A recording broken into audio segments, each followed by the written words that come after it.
ভগবানকে স্বর্ণথালে রাজভোগ সেবা দিয়েছিলেন কে? অহংকারী দুর্যোধন সেবা করেছিল বাবা? সেবা করেনি। কি সেবা করেছিল? সেই মহাভারতের কথা আপনারা অনেকেই জানেন। বিদুরের স্ত্রী পরাশরীর ঘরে আমার ভগবান সেবা করেছে। কি সেবা করলেন?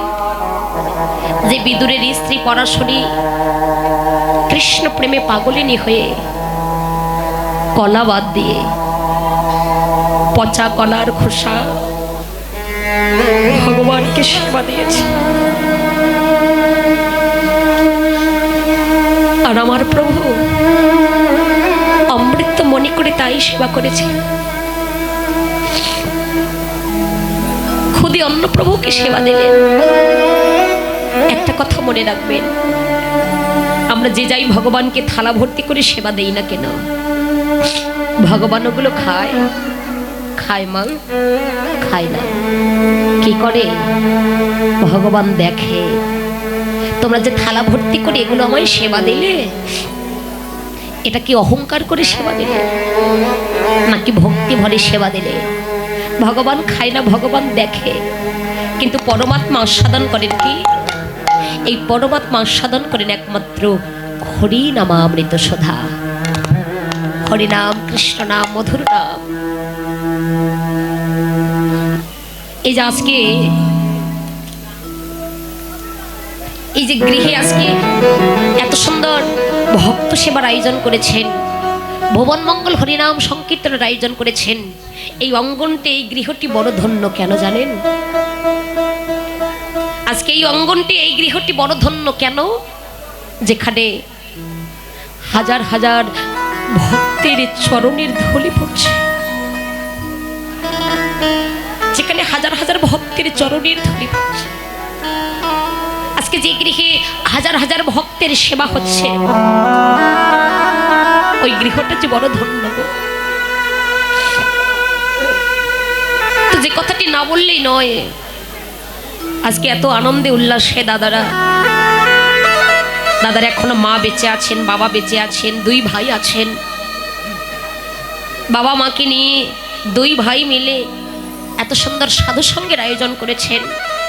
বাবা এই বছরের জন্য সবাই মিলে তারা এত সুন্দর আনন্দ করছেন। ভগবান না করুক, আশীর্বাদ করবেন এই অঙ্গনে প্রতি বছর যেন সাধু সেবার আয়োজন হয়। এই অঙ্গনে প্রতি বছর যেন সাধুগুরু বৈষ্ণবের হাট লাগাতে পারে। কিন্তু ভগবান না করুক, আগামী বছর আস্তে আস্তে তারা দুই ভাই কিংবা বাবা মা পরিবারে যারা আছে, ভগবান না করুক তাদের মধ্য থেকে কেউ না কেউ কিন্তু একজন হারিয়েও যেতে পারে। কোনো গ্যারান্টি নেই। কারণ আজ আমরা আছি, কাল নাও থাকতে পারি।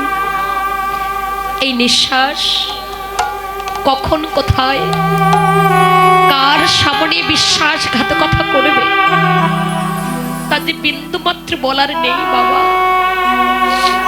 এই নিঃশ্বাস কখন কোথায় কার সামনে বিশ্বাসঘাতকতা করবে তা বিন্দু মাত্র বলার নেই। শুধু আমি তাদের কথাই বলছি না, আজ আমি আমার কথাই বলছি বাবা। আমি কত কষ্ট করে আপনাদের মাঝে এসেছি। এই যে আমাদের ইউটিউবার দাদারা আছে, তারা আমার রুমে গিয়েছিল, দিদি সিলেটে আর কবে কবে আপনাদের প্রোগ্রাম আছে, যে তালিকাগুলো আমি ওদেরকে দিয়ে দিলাম। ঠিক আছে দাদা, আমার এত এত তারিখ কীর্তন আছে, আপনারা আসবেন, আবারও দেখা হবে। কিন্তু ভগবান না করুক, এই যে আজ আমি আপনাদের মাঝে এসেছি, আপনাদের মতো প্রাণপ্রিয় ভক্তদের সঙ্গে আমি সঙ্গ করছি বাবা। এই সঙ্গটাই কিন্তু আমার জীবনের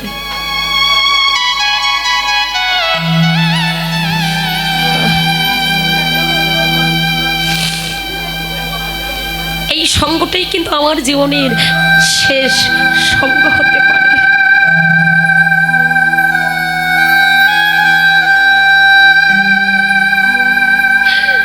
এমন সঙ্গ কিন্তু আমার ভাগ্যের নাও হতে পারে।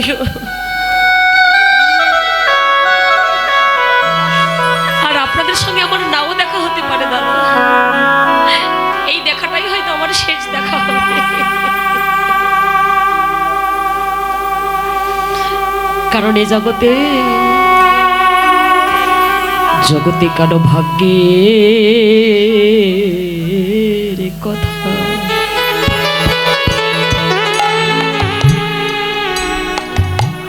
এ কথা যায় না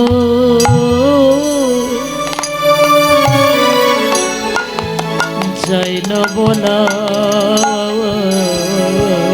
জগতে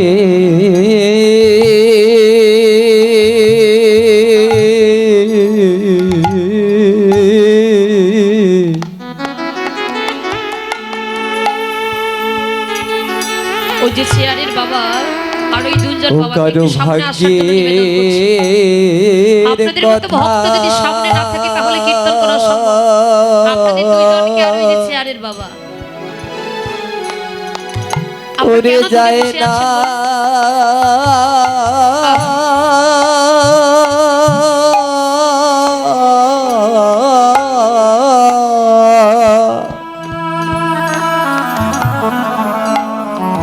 ওরে যায় না বলা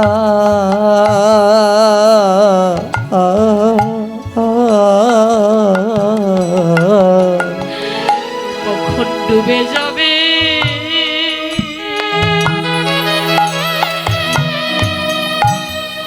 কখন ডুবে যাবে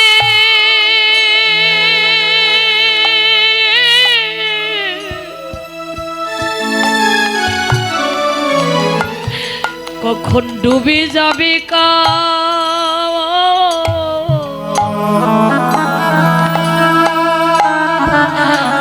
এ দেশের আয়ো বেলা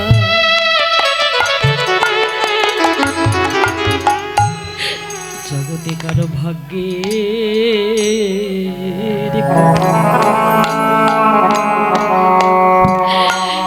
এ কথা যায় না বলা কখন ডুবে যাবে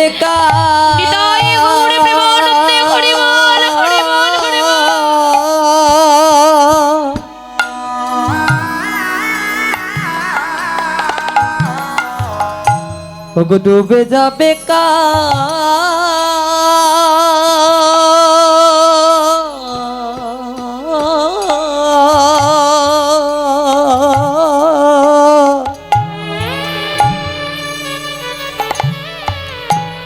ওরে আয়ু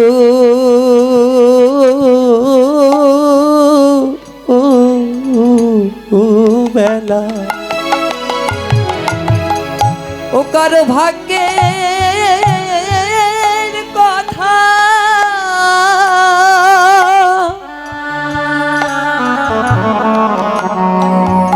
ওরে যায় না বলা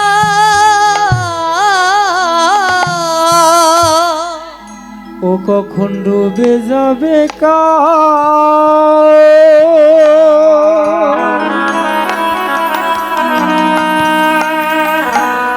এই জীবনের আয়ু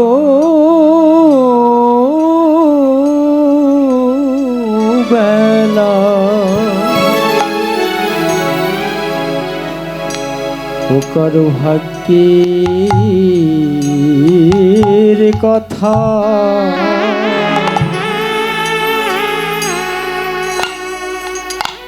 এ কথা যায় না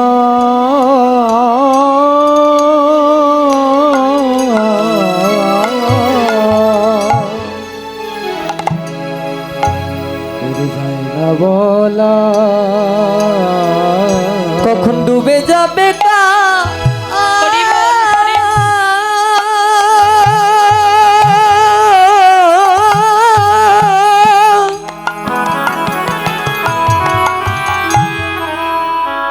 ডুবে যাবে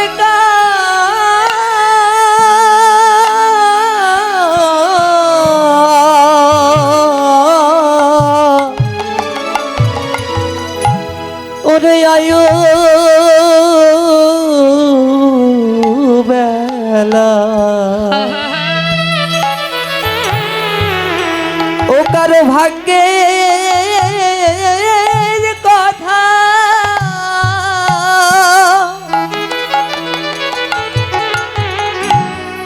ওরে যায় না বলা ভাগ্যে এমন দিন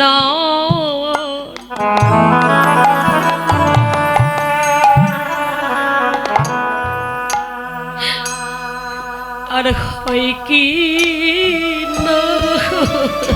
ও ভাগ্যে এমন দিন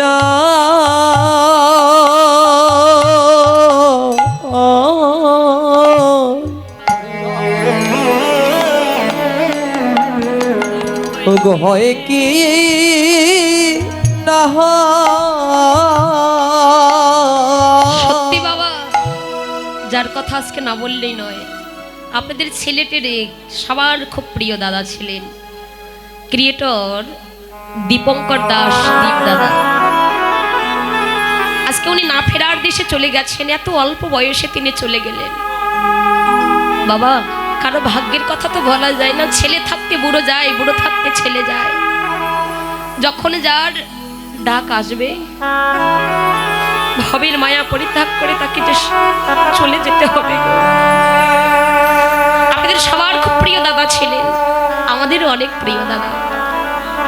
আমরা সেই কুড়িগ্রাম জেলা থেকে ওই দাদাকে চিনি, কেননা ফেসবুকে দেখা হয় তো।